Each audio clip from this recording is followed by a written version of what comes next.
నమస్తే, welcome to I news. నేను ఆశ. ఇదొక చరిత్ర, ఇదొక విషాదం. ఒకవైపు పురాతన బౌద్ధ నాగరికత, మరొక వైపు భారీ ఖనిజ సంపద. ఈ రెండింటి మధ్య జరుగుతున్న పోరాటంలో వేల సంవత్సరాల చరిత్ర అంతరించిపోయే ప్రమాదంలో ఉంది. ఆఫ్ఘనిస్తాన్లోని అత్యంత పురాతన బౌద్ధ నగరాల్లో ఒకటైన మెస్ అన్యాక్ ఇప్పుడు ప్రపంచ పటం నుంచి చెరిగిపోయే అంచనా ఉంది. ఈ నగరం కింద ఉన్న విలువైన రాగి నిల్వలను తవ్వుకోవడానికి తాలిబాన్ చైనాకు చెందిన మైనింగ్ దిగ్గజాలకు అనుమతిచ్చింది.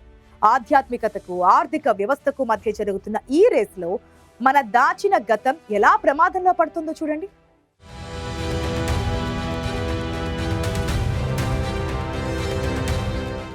వేల సంవత్సరాల క్రితం ఇదొక అరుదైన సాంస్కృతిక కూడలి మెస్ అన్యాక్. దాదాపు 1000 నుంచి 2000 సంవత్సరాల పురాతనమైన బౌద్ధ నగరం. ఇక్కడ గ్రీకు, ఇండియన్ సంస్కృతులు అద్భుతంగా కలగలిశాయి. ఇది ఒకప్పుడు రాగి వ్యాపారానికి కూడా ఫేమస్. కానీ అదే రాగి ఇప్పుడు దాని పాలిట మృత్యువుగా మారింది. గత సంవత్సరం తాలిబాన్ అధికారంలోకి వచ్చిన తర్వాత వారికి డబ్బు సంపాదించడం ఒక్కటే ప్రయారిటీ. అందుకే పురావస్తు పరిశోధనలకు బదులుగా ఈ ప్రాంతంలో భారీగా ఉన్న రాగి నిల్వలను తవ్వడానికి డిసైడ్ అయ్యారు. ఈ ఎండేంజర్డ్ సిటీ 1000 హెక్టార్ల విస్తీర్ణంలో ఉంది. ఆ కిందే భారీ కాపర్ రిజర్వ్స్ ఉన్నాయి. ఈ ప్రాజెక్టును చైనాకు చెందిన మైనింగ్ దిగ్గజం మెటలర్జికల్ గ్రూప్ కార్పొరేషన్ దక్కించుకుంది.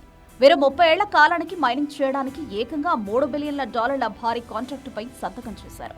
నిపుణుల మాటల్లో చెప్పాలంటే ఇది ఆర్కియాలజీకి, మైనింగ్ కు మధ్య జరుగుతున్న ఒక భయంకరమైన రేస్.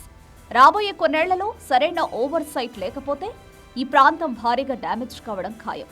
చైనా కంపెనీ అక్కడ కొత్త ఇన్ఫ్రాస్ట్రక్చర్ ను నిర్మించడానికి ముందే ఈ శిథిలాల నుంచి దొరికిన అపురూపమైన కళాఖండాలను తక్షణమే వేరే చోటికి షిఫ్ట్ చేయాల్సిన అవసరం ఉంది. ఈ ట్రాన్స్ఫర్ ప్రక్రియ త్వరగా పూర్తి కాకపోతే మైనింగ్ చేసే పని వల్ల వేల సంవత్సరాల చరిత్ర ఒకే ఒక్క రోజులో పూర్తిగా డిస్ట్రాయ్ అయ్యే ప్రమాదం ఉంది. ప్రపంచంలోని అతిపెద్ద చారిత్రక నిధిగా భావించే మెస్ అన్యాక్ కేవలం డబ్బు కోసమే నాశనం అవుతుంటే మనం చూస్తుండడమేనా? ఈ ఘటన చరిత్రకు, సంస్కృతికి ఒక పెద్ద లాస్.